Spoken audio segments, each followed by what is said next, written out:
جب میری شادی ہوئی تو میں یونیورسٹی میں ابھی پڑھتی تھی، تو اللہ پاک نے ایک مجھے بیٹا دے دیا۔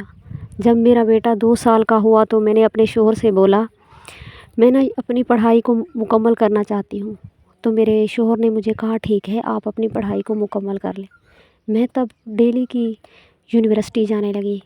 ایک دن ہمارا پروفیسر آیا کلاس میں تو کہنے لگے آپ اٹھو اور ادھر آؤ وائٹ بورڈ پر۔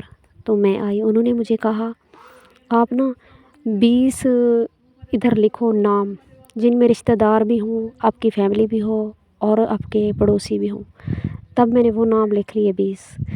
تو میں اپنی سیٹ پہ جب آنے لگی تو انہوں نے کہا آپ اپنی سیٹ پہ نہ جائیں، آپ میری بات سنیں، ان میں سے 5 نام مٹا دو۔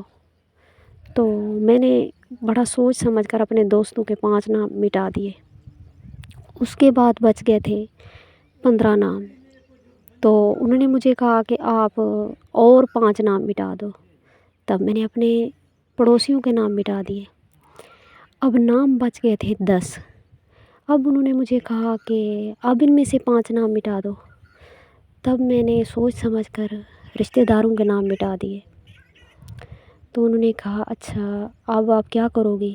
میں نے کہا ٹھیک ہے جیسے آپ مجھے کہیں گے میں ویسے کرتی جاؤں گی، امتحان ہے۔ تو مجھے کہتے ہیں اب ان میں سے نا 4 نام مٹا دو۔ میں نے اپنی ماں باپ کا اور بھائیوں کے اور بیٹے کا نام مٹا دیا۔ اب میرا ایک شوہر کا نام رہتا تھا۔